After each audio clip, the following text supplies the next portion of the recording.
Hello everyone, welcome.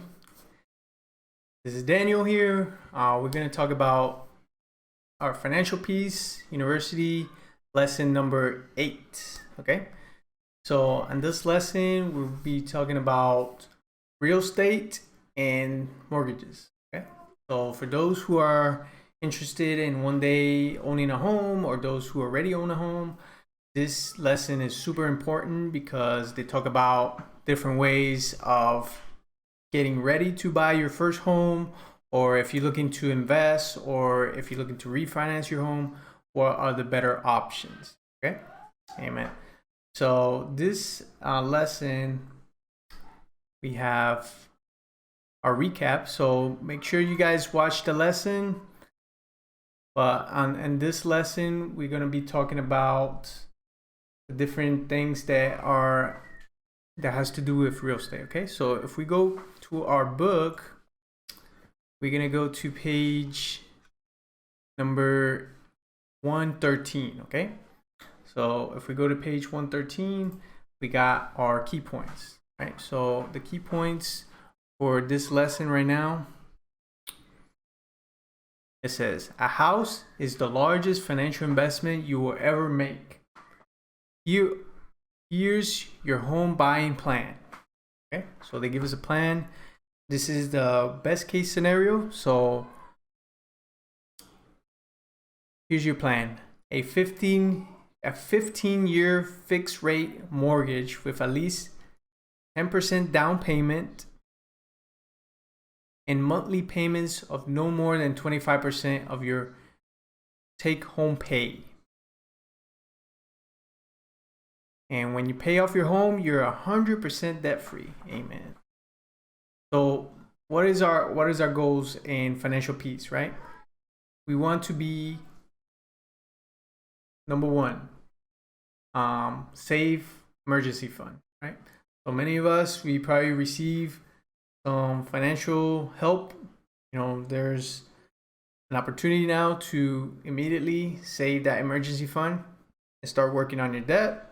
If you're not working at the moment, finding different jobs that might be available that you can start making some income, pay off that debt.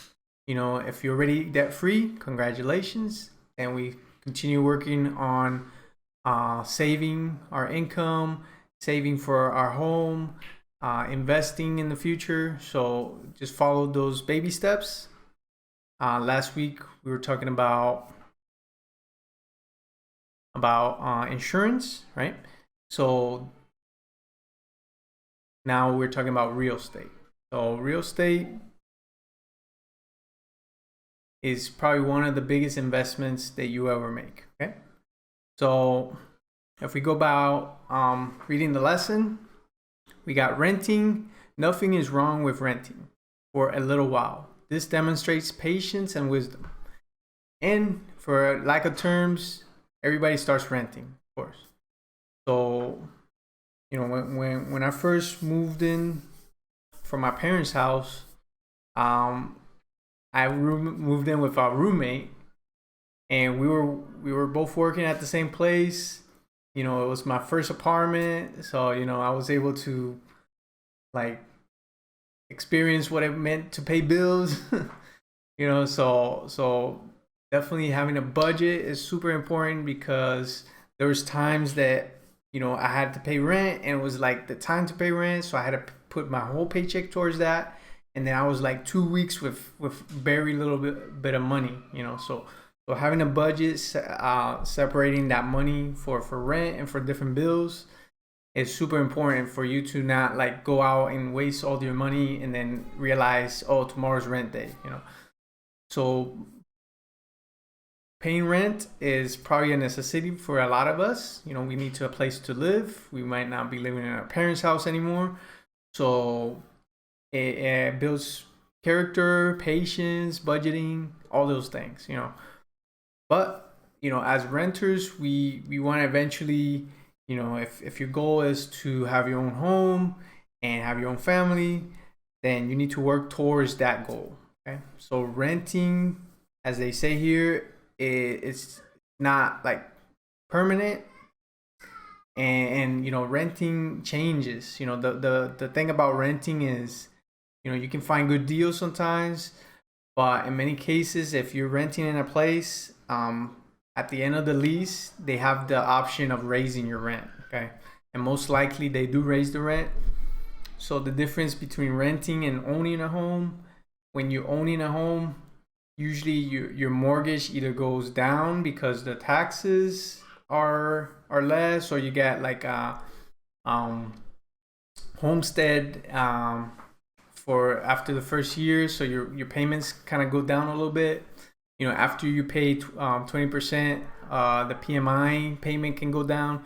So owning a home, your payments usually will go down over time. You know, and your principal and interest, and that it keeps going down. You know, once you own the home, then all you pay is taxes.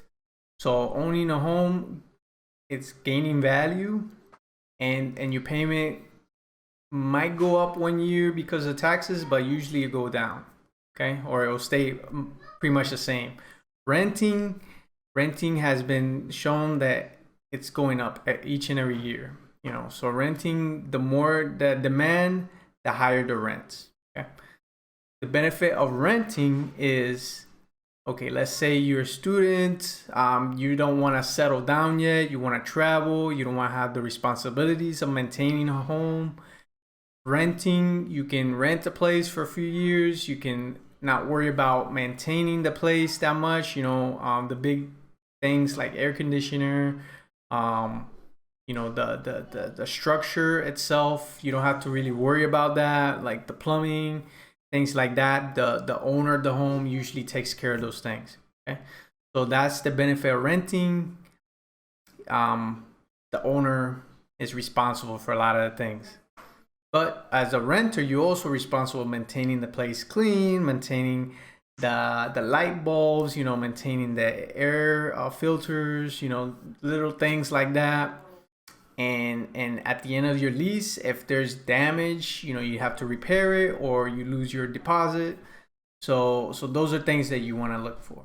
Okay, and always read. Make sure you read. Excuse me. Water.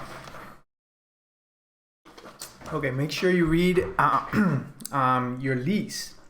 It's important to make sure you know what you're getting into, because many associations have association costs, they have monthly fees, they have penalties if you don't do certain things. So always read your lease, make sure that you understand it.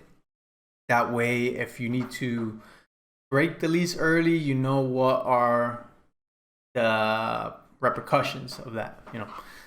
All right, so when to buy. We should have finished with baby step 3. So baby step 3 is you're debt free, right? Baby $1,000 debt free.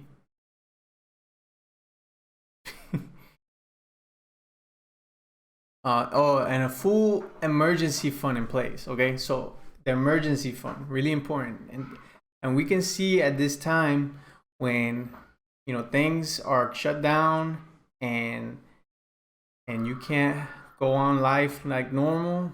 You know, having an emergency fund is so important, because if you have something to lose and you protect it with an emergency fund, you can get through 3 to 6 months of situations. Okay, so that's why having an emergency fund is so important, and so many people don't have it, unfortunately. You know, I just started working a few months ago, and you know, I didn't have an emergency fund, and for the grace of God, you know, we were able to continue life and not have so much, you know, uncertainty. But many people, 1 week, 1 month, 2 months without pay is devastating, and we can start seeing that now. You know, so at the earliest opportunity we have, you know, we should make that a big goal of ours to not get into too much debt. You know, having an emergency fund, having a fully funded emergency fund, paying for our homes, paying off our cars, things like that. Okay, it's gonna take time, perseverance, intensity, sacrificing pleasures and things, but there's a time for everything. So let's find the time to work on these things little by little. But yeah, when should you buy a house? So you should have baby step 3 fulfilled. Fully funded emergency fund. Why to buy? It's a forced saving plan.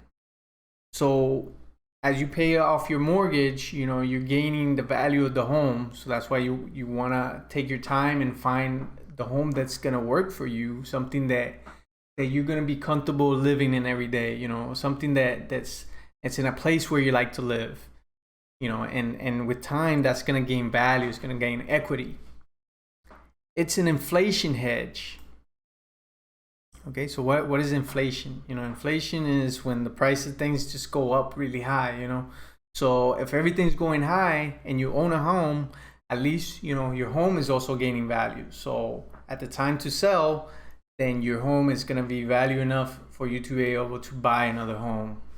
Okay, and it grows virtually tax-free. So how does that work? Tax-free. So basically, if your home gains $200,000 in value over 10 years, you're not paying extra taxes for that value when you sell. Those are profits. Okay, so it's a tax-free, because you're already paying taxes each year you're paying taxes with the mortgage, but the value of the house can increase higher than what you're actually paying. Okay, because when they appraise the home, usually they appraise it for less until you sell it, right? So let's say your home gained value a lot over the past few years, so you're not really paying the highest value in taxes yet until the home is sold, and then that the new owner then pays a higher taxes. Okay. What to buy? Buy in the bottom of the price range for your neighborhood. Okay, so if you're looking at a neighborhood and they had homes in 250,000, right? And that's the medium, like the average price. And some houses are like 260,000, some are 230,000. So you want to find the homes that are like in the 230,000 range. That way you're not buying at the highest of the price range, because then you can't really get much more for the house if you ever sell it. But if you buy at the lower, maybe you have to do some improvements to the house. You got to change carpet, paint, and do things like that. But if you turn around like 2 years later and you want to sell it, that house already had gain. You can make it at the highest or at the higher point. If you're already at the higher point, then you can't go even higher than that. So they always recommend to buy at the bottom price range. So that way you have room to improve, room to gain the profit. Never overbuild your neighborhood through home additions and improvements. Okay. So, if you have a home and it's already like good enough, but you want to make additional room, that nobody really has, then you're probably going to have a 6-bedroom home, and most houses are 5-bedroom or 4-bedroom. And then like you pay like so much to make that addition, but in that price range that neighborhood is already, you're really not going to get what you paid for. You might get a little bit more, but it doesn't benefit you as much. That's what they're saying here. So homes appreciate in good neighborhoods, and prices based on 3 things: location. So location is super important. Like if you buy a home here in Orlando right now at a central place, it's gonna cost you way more than if you buy it like in the outsides of the city. And a lot of people buy houses in the outside of the city that, the big problem is sometimes like commuting to work is a little bit more stressful. So those are things you want to look for So location definitely dictates the price range of those homes. If possible, buy near water with a view. So any type of water view gives you more value to the home. Buy bargains by overlooking bad landscaping, ugly carpet, outdated wallpaper, and the Elvis print in the master bedroom. So like we said earlier, you might have, you might find a house that looks ugly cosmetically. Those are the best homes to buy because it gives you opportunity to redo everything new, and it costs you, maybe you're getting a $20,000 discount on the house because you're buying it at the bottom of that market. But you invest $20,000, you probably get twice as much. You get $40,000 out of it. And it gives you opportunity to make new things, make a new kitchen, make a new bathroom, and it's going to give you more value for the house. Now you need to watch out for structure damage or having to redo a roof, things like that, because those things are more costly. And if you're buying a house and then you have to pay not only to remodel it, but to fix the structure, that's going to be more money than what you can get out of it. Okay.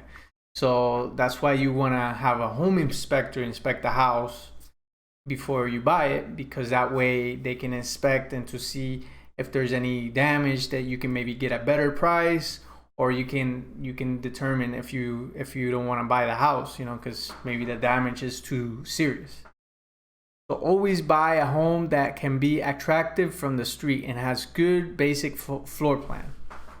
So there's homes like back in the day that they have a bedroom and then they have a door to another bedroom. So things like that is what you want to watch for. Bad floor plans that don't flow, things like that. You can probably fix and knock down walls, but you gotta see if that's worth the cost. So how to buy real estate? So real estate agents, right? Florida realtors. There's over 100,000. I think there's even more. There's like over 200,000 licensed real estate agents in Florida. My sister's actually one of them. She's a licensed broker. So she's able to look at the multiple listing service, the MLS, and see all the houses that are in the market. Or she has connections with builders that they're building new neighborhoods in certain places, and you can get to build the house that you really want, or at least pick the features and the colors and the type of material for the inside and outside of the house.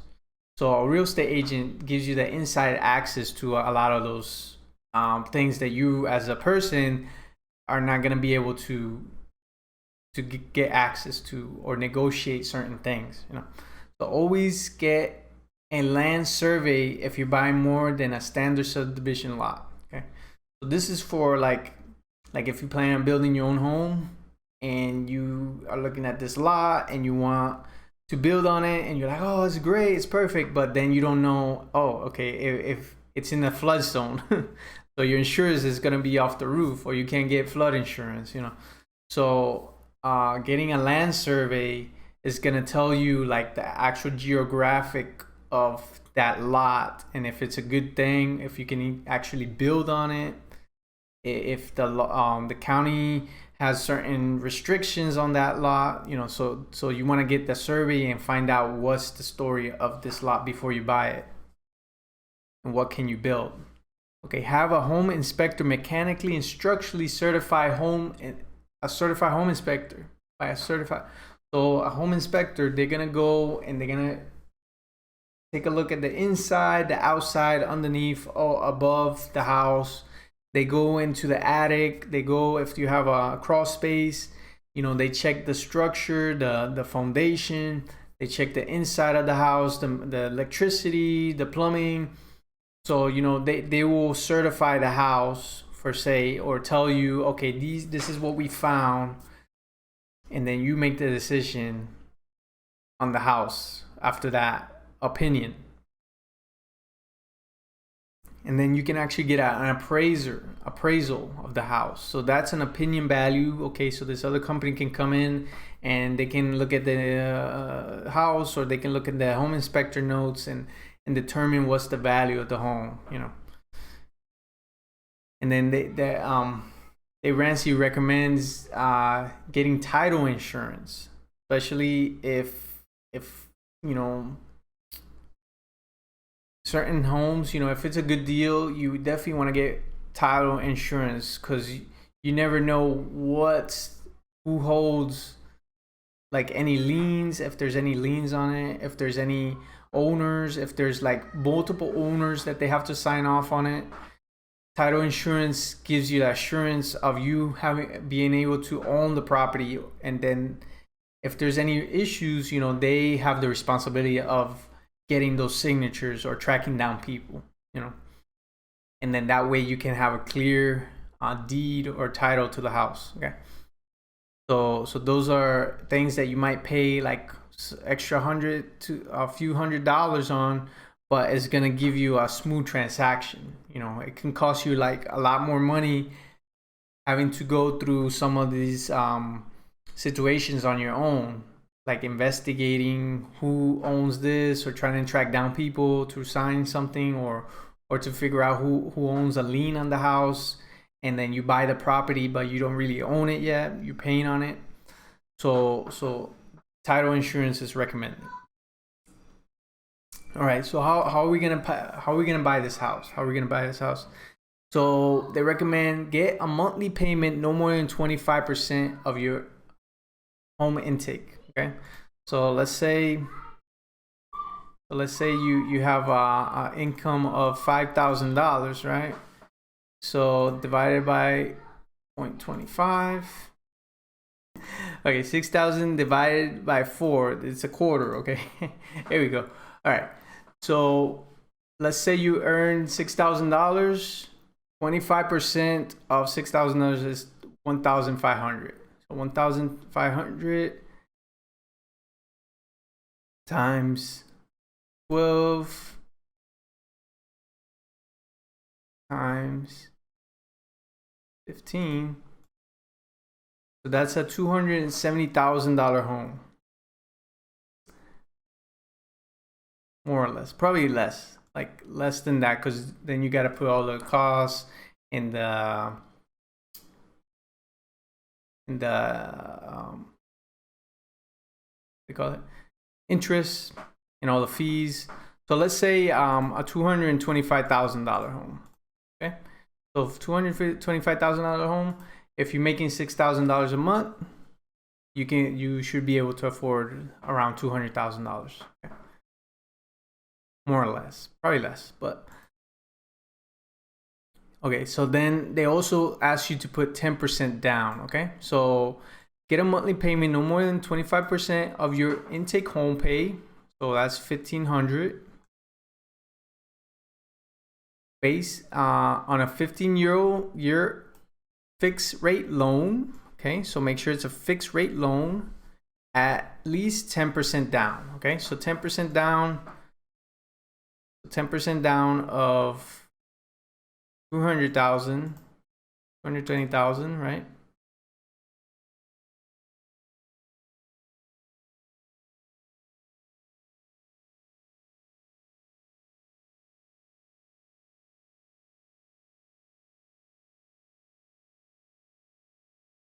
$22,000. So who has $22,000 in their bank? Right? So it's a little difficult, but there's help out there. You can get help from different programs. So always look for realtors, and they can get you information about different programs. Dime. Ay, Apple.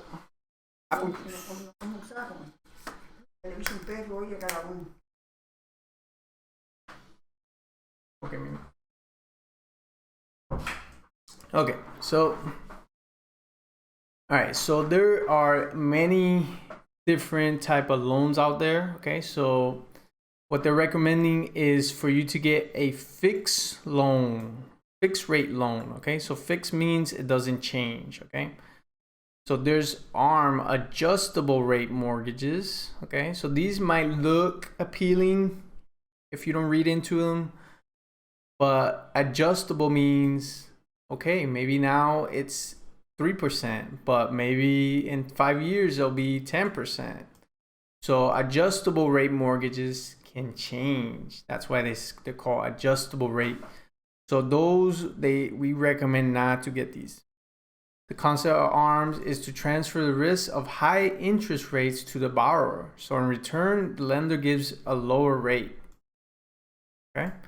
If you have an ARM, refinance immediately. Okay, so refinance it. Interest only loans are a bad idea because you're only paying interest.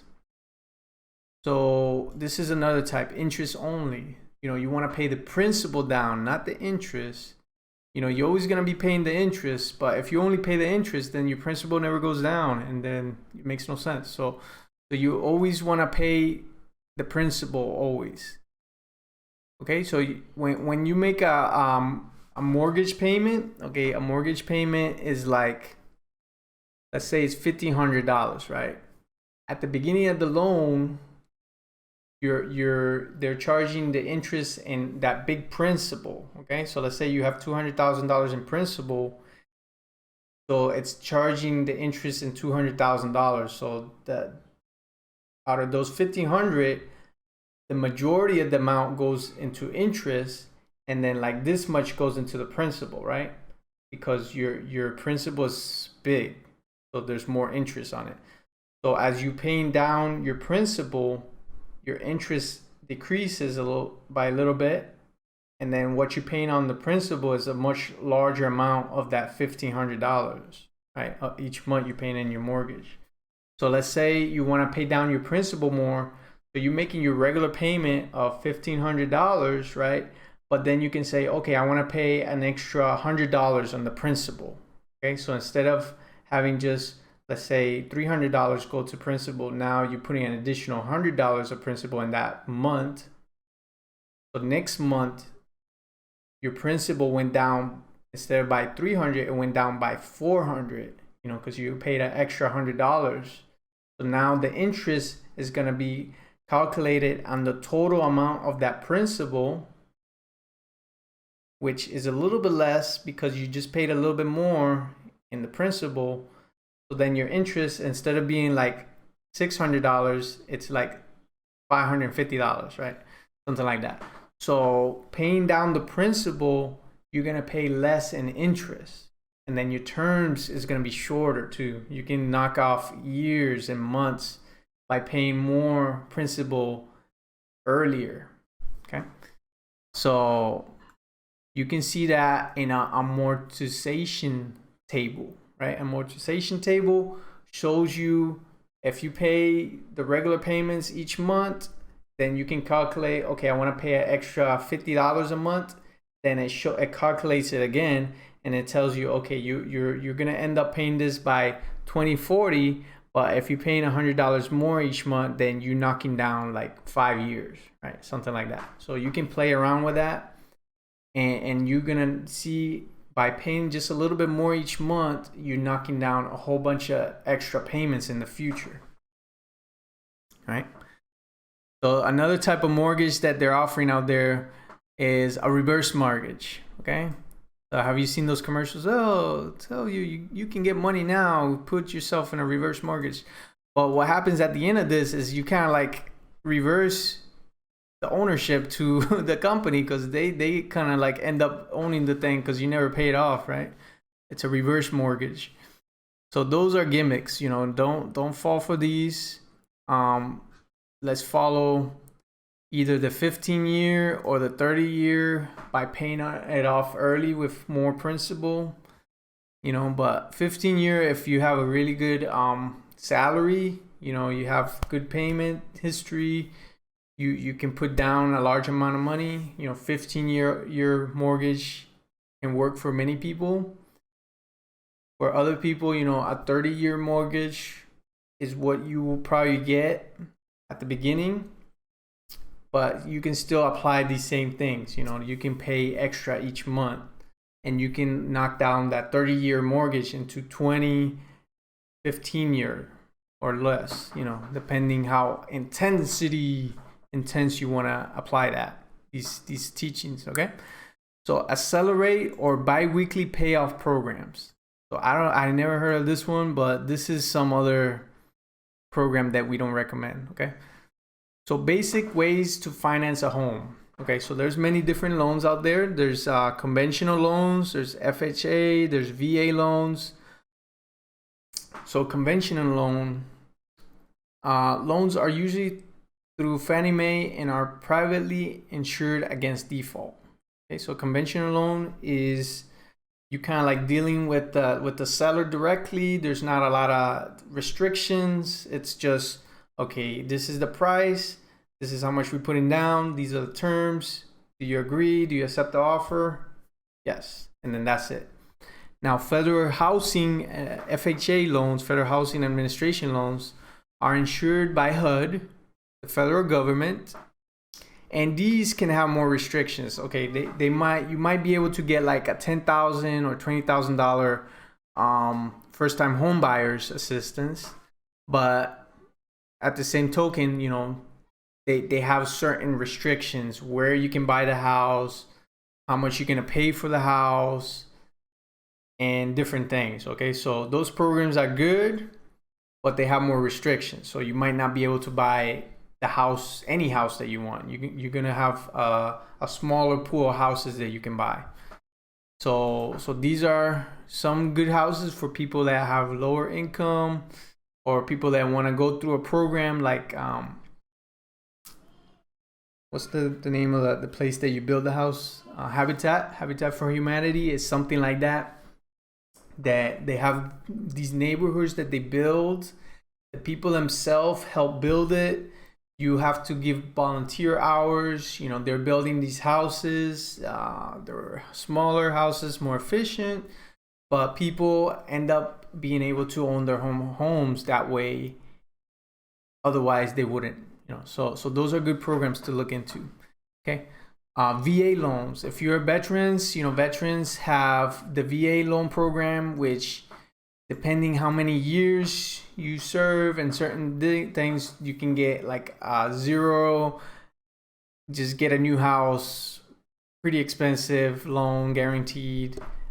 And, you know, realtors love this type of loans. But you also need to be aware of what you're getting into, okay? Because if you're buying like a $500,000 home and you just have you and your wife and a dog, you know, you probably don't need so much home, because then you're gonna end up paying for many years a big amount. Okay, so those loans are good for veterans. Look into those. And owner financing. So these are kind of hard to find sometimes because, you know, it's the owner financing the home to the people. So there's different programs that people can do this. But in most cases, you're gonna either end up with a conventional loan or a FHA, and then there's probably some other programs out there. So check with your realtor for more information about that. Okay. So 100% of foreclosure happens on homes with a mortgage. Okay, so now in times like this, you know, unfortunately, if you lose your job and you can't pay your mortgage, what you don't want to do is not do anything. Okay, so mortgage companies have a way of you not losing your home right away. Okay, so there's help available. You need to communicate with them. There's programs that they have. They can do some type of adjustments.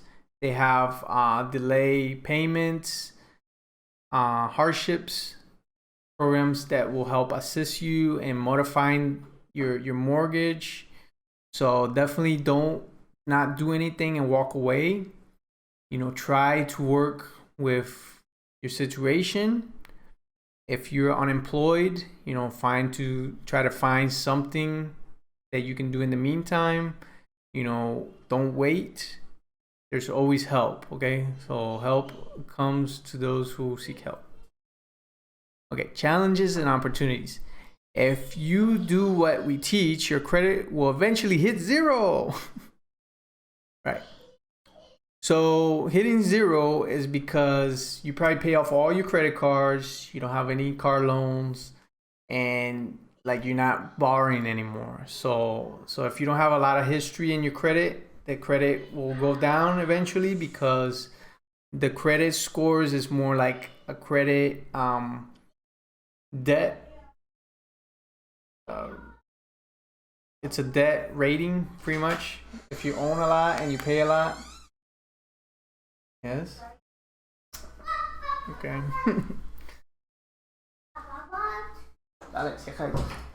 Okay. So, which means you need to find a mortgage lender that does manual underwriting. So, manual underwriting, there's companies that will do that. You have to research them. Most companies will look at your credit score, and they pull your credit basically. So they're gonna see how much credit cards you have, how many car loans you have, how many times you have been late on credit cards, if you have any things against you, any car repossessions, any for foreclosures if you're owned a home before, any bankruptcy. So they kind of like, they pull your credit so they can see all that history.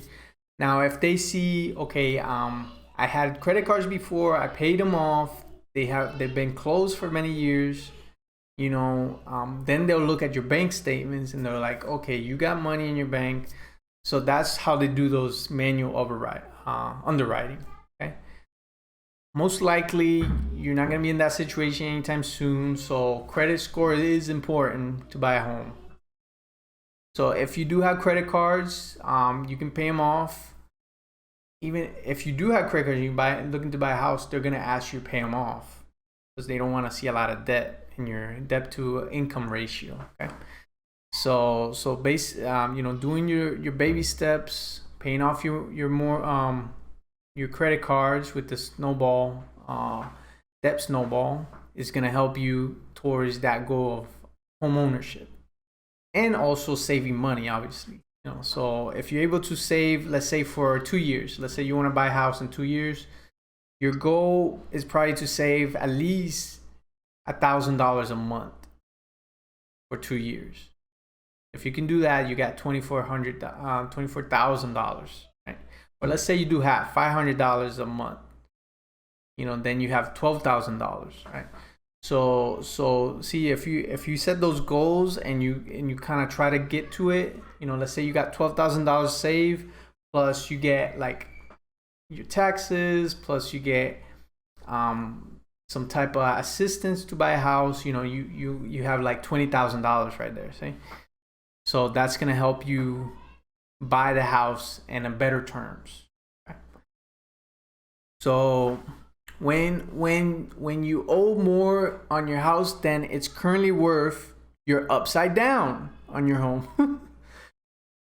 So that's what happened with a lot of people in 2008. They bought a house, the market's going up, oh, I gotta buy the house for $400,000. You know, people bought houses for $400,000, you know, and the house wasn't really worth that, because if you look back a year or two before, that house was only like $180,000. So these people paid more than twice. And then when the housing market went down, there were homes that they couldn't ever afford to pay off in the first place. And now that the home is worth even less than what they paid, a lot of people just walked away, because there was no point of trying to keep that house, you know. Now, some people, they stayed and they modified their mortgage. So always walking away is not always the best thing, you know. So sometimes patience and working with the lender, you can, okay, they probably modified the loan, and they are just paying for it normal, you know. So, but if you buy a house at the highest of the market and you owe more than what the home is valued at, then, you know, you're not in a good situation. So in a short sale, So a lot of people had to do what was called a short sale. So they didn't walk away. They sold it because they couldn't afford the payments. They couldn't afford to pay it off in the long run because they had really bad loans. They might have adjustable rate loans. They might have 30-year-old loans at a really high price, at that time. So they had to sell it for something so it wouldn't show like a bad thing in their credit, and they didn't have to owe any money. They just walked away pretty much with maybe in some cases some money, and then in some cases they just they had to do a short sale to be able to buy a different house. So a short sale, the home is sold for less than the amount owed, and the lien holder agrees to accept the proceeds from the home sale as payment in full without recourse. Okay, so the lender, you owe the lender $300,000. They sell it for $150,000. The lender is okay taking $150,000 other than nothing. They get to resell the house, right, later, and then you just walk away, or somebody else bought it, right? So then you walk away with no penalty, and then whoever bought the house, they got a good deal. And then they can probably fix it up and sell it again later. So willfully walking away from a mortgage, even though you have money to make the payments, is called strategic default. Okay, so because you might have been able to pay $2,000 in your mortgage each month, but like the price of the house was more than what it was valued, you made a strategic decision to walk away and just get something better. Okay, sometimes if something's not working for us, we need to learn to walk away and not go down with the ship. So selling a home, the most important aspect of preparation is attention to curb appeal.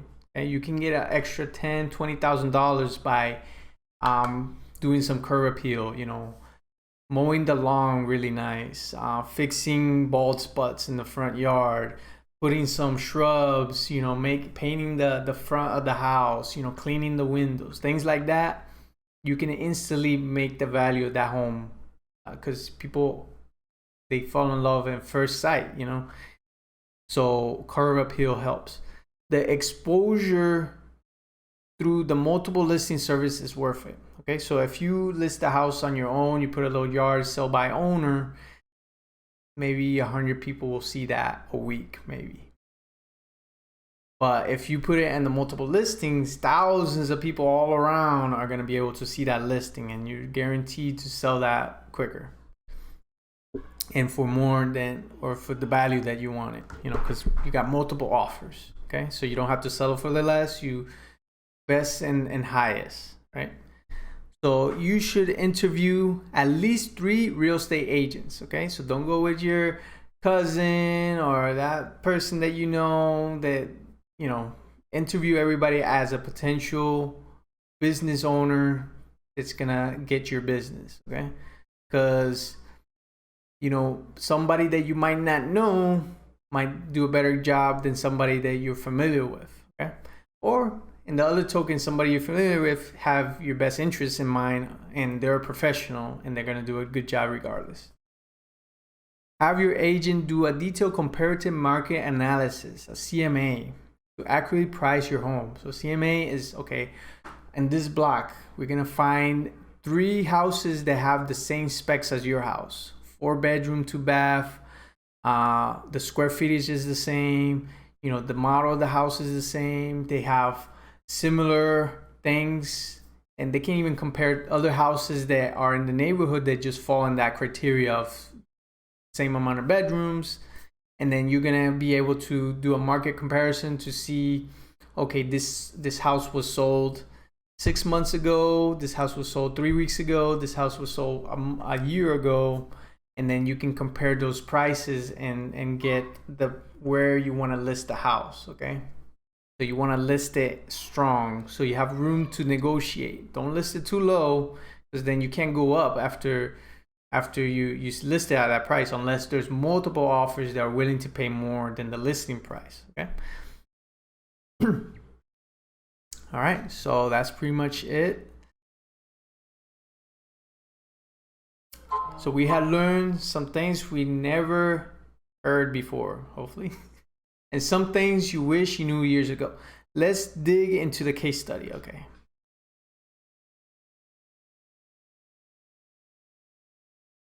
All right, so the case study, okay, buy a home.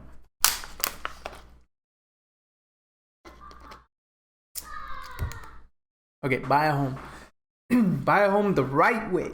Drew and Amy and Charles and Misty each put 20% down on a $200,000 home at 4% annual interest rate. Okay, so that's pretty common here in Orlando. So that's a good example. Okay, so Drew and Amy did a 30-year loan, and Charles and Misty did a 15-year loan. Okay, so their monthly payment. Okay, so this is the payment without insurance. Okay. And without some other fees. Okay, so this is kind of like the mortgage payment itself. Okay,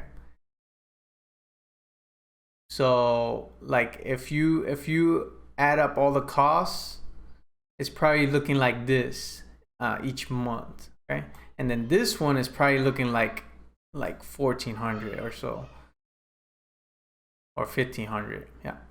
But for this example, this is kind of like the mortgage payment itself. Okay, so the payment, they're paying just this much each month, interest and principal. Okay, but after 30 years, see, they end up paying $74,000 more of what the home's worth. Okay, so that's like a lot of money, right?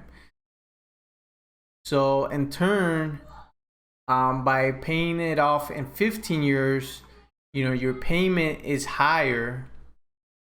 But remember, they completed their baby step 1, 2, and 3, right? So they have emergency plan, they have no debt, right? Their cars are probably paid off, or they have really low car payments, so they can afford to make this payment for their homes, right? But in the long run, they're saving over $60,000 almost, yeah, over $60,000, right? And then they're paying it off in 15 years instead of paying it for 30 years, right? So how much less they paid? A whole lot less, right? And plus they get to be debt free completely in less time. Okay, so that's the difference. All right, that's why we recommend 15 years. Now let's say you already have a 30-year mortgage, right? And you know you're not refinancing, right? Because you got a pretty good rate. You probably have 3% interest rate. So so what you could do is you can, instead of paying this amount each month, you can pay an extra $300 or $400 more to the principal, right? So each month you making your principal lower, and you may be able to reach this paying it off early and paying less. Okay, so that's another option you can do. But it takes discipline to be able to do that, right? Because let's say your payment is only $1,200, but if you want to pay it off early, then your payment is $1,500 or $1,600, right? So you need to make that conscious decision each month. Okay, I'm gonna pay it off early. Okay, but here it forces you to pay it off early. And some people get these 15-year mortgages and they even pay it faster because they're already paying this amount, and then they're adding the extra $200-300 a month, right? So this 15-year mortgage becomes a 10-year or lower. But you need to be making that income for that to happen also. Okay? So why would you rather be Drew or Amy or Charles and Misty, and why? Okay, so this is up to you to decide. if you have two incomes and you're able to afford to pay more and you're already debt free from everything else, then you should, but it's a decision that people make. What could Charles and Misty do with the difference to build additional equity in their home? What would do with the difference?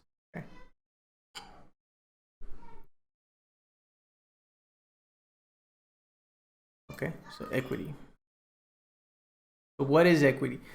Now, some people, they have equity in their homes, right? So equity is, okay, you bought your home for $200,000. You paid off for 10 years, right? Let's say you paid off for 10 years. You owe now $150,000 or less. So your home is now worth $225,000 and you only owe $150,000. So the equity is the difference between what you owe and the house is worth. Okay, so you have $75,000 in equity if that's the case, right? So some people, they're like, oh, I'll take an equity loan out of my house. I won't take it for a 401k, but I'll take a home equity loan. You gotta be careful with that because now you're paying your mortgage plus you're paying that loan on top of that. Okay, so if you're doing it to, let's say you got to build a new bathroom and kitchen and you took out $20,000 equity and you're able to build both things and it gives your house even higher value, then in that case it's not recommended, but it's probably acceptable to do a home equity loan for that because you're putting value in your home. If you're taking $20,000 and you're just buying a car that's going to depreciate, then it's probably not going to be a good investment. Okay. So that's that. Okay. So these are discussion questions. So write comments below. Let us know. When you picture your dream home, what do you see? What parts of your home stand out and why are they important to you? Okay. So a dream home for me, what's important is to have comfortable. When you come in the house, you feel comfortable. The bedroom is comfortable. The bathrooms are comfortable. And what will stand out in my house will be like probably an office area or a work area that's comfortable and we can get creative things done and be able to enjoy with the family. Probably the kitchen area is important. Based on what you learned from Dave and Chris, how do you know if you have too much house? Okay. All right, so they talk about having too much house. If you have a big family and let's say your kids are already grown and they're going out to college, so you bought a house that was like 4 or 5 bedrooms and it's just you two in the dog, you have too much house, right? But if you host a lot of family over and you have people that live with you and things like that, it's okay to have a big house. But just know that you're going to probably be paying more in cooling the house, more in taxes, more in the overall. That's why it's important to get an efficient house also. Because you can have a bigger house but not pay that much in electricity if you have an efficient insulated house. Based on your answer to the question 2, do you need to make any adjustments to your housing situation? If so, refinance, sell, buy, throw more money at your mortgage? Okay, so my situation, we bought this. This is our first home. We love our home. It's a good place to live, good neighborhood. There are certain things I would like to change that's kind of like difficult in the house. These houses were built in the 60s. They have a floor plan that's a little, So there's things that I would like to change, but in this situation we can't really do a lot of changing at the moment. So if you're a home owner, think about life without a mortgage. What could you do with the extra money that's currently going towards payments? If you're renting, how do you feel owning a home someday? How can you save for that, for one? Having an extra $1,200, $1,500 a month will be awesome. So it's life-changing, and you can probably help so many more people, or do more things with your family, or just travel more and things like that. So definitely having no mortgage will be awesome. We're probably 20 years away from that. So with the favor of God, we'll be able to own our home outright someday. For those who are renting, like we said earlier, set a goal. When do you want to have your new home? When is it that goal? And then work towards that goal. Right now it's like a reset. We all got to reset our lives. So, starting from the beginning is hard, but saving little by little each day, each month, each year, we're going to be able to get to the point where we're going to be able to afford to buy a home, to afford to invest. So the importance is to look in the ahead, look beyond the current situation, and prepare yourself to get there. And we'll get there. We'll get there together. We'll get there as people of God that we fearfully and wonderfully made. Okay. So that is the end for this. So our action steps is, there's on the website, if you log in, there's a mortgage calculator that you can calculate. If you're looking at a house that's $200,000, you can calculate what your payment is going to look like. If you put so much money down, how much that's going to affect your payments. If you do a 30-year, 15-year, if you pay extra each month, so these mortgage calculators are cool. You can go to financialpeace.com and look up that calculator. There's other ones online you can also look at. There's one on your phone you can download. You can take a look at your budget. So who's continuing doing their budget? We actually did our budget this month. Thank God. We were in budget, and having a budget is really important because it allows you to spend and allows you to save, and you can allocate things before they go out. Okay, so work on your budget each month. If you need help and looking at the Any Dollar app, how to use it, let us know. We can probably do a live session for that. But definitely work on your budget each time.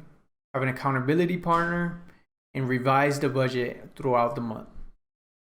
Investigate a refinance. So if you own a home and you don't have a good deal, definitely a refinance will help. There's probably closing costs, but there's you can save more if you get a good deal. Like right now the interest rates are really low, so refinancing does make sense for a lot of people that have not a good deal, or they have a bad high interest rate, or the terms are not good. So refinance, and you can actually refinance into a 15-year mortgage. Okay, if you're able to calculate and it's going to work for you, definitely look into refinance.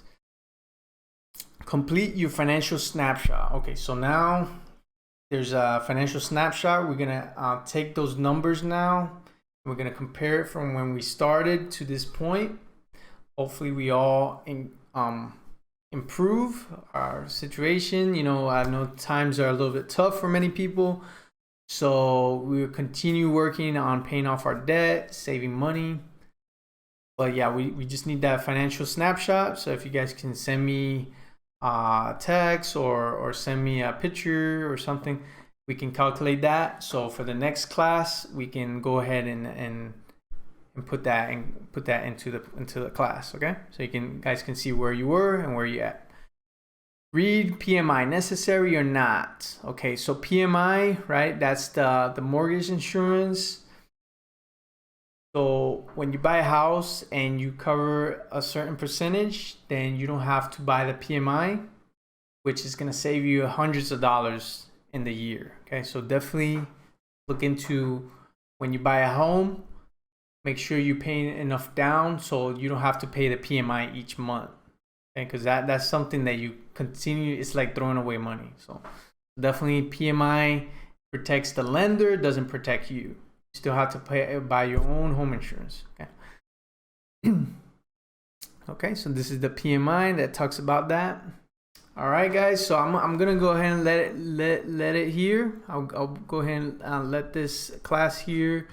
You guys can definitely look into this.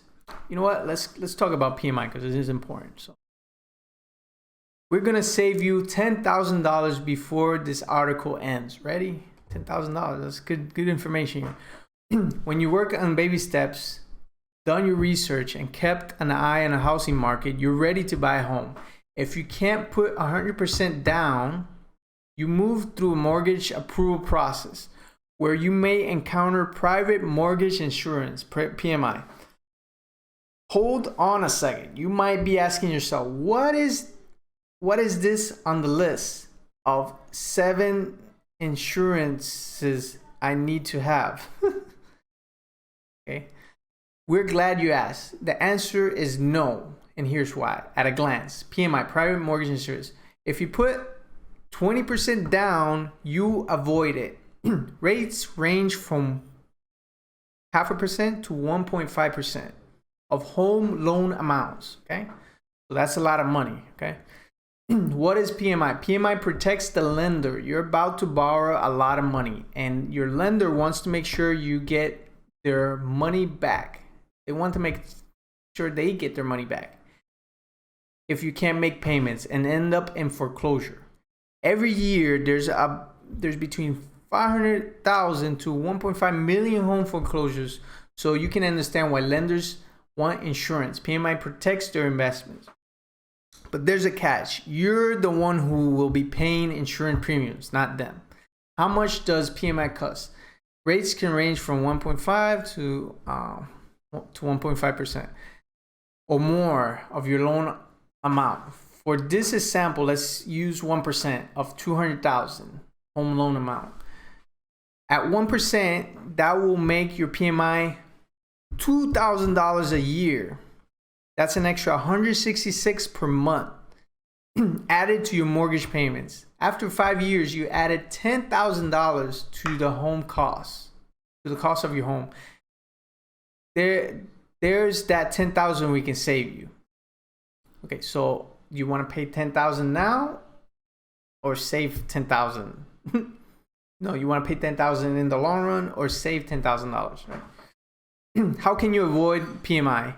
The easiest way to avoid PMI is to put at least 20% down on your home. That completely eliminates PMI. If you don't put 20% down, PMI will be added to your loan automatically. You don't have to get rid of it. You won't be able to get rid of it until you pay down your loan enough to have 20 to 25% equity in your home. Basically, your loan to value amount has to be less than 80%. Have a plan and use a professional. If you're going to buy a home and get a mortgage, stick to this plan. Find a real estate agent you trust, get a 15-year fixed loan mortgage with at least 10% down, thought 20% is best, and make sure your total payments, including PMI, are no more than 25% of your home take home pay. Okay, so that's it. So how can you avoid this?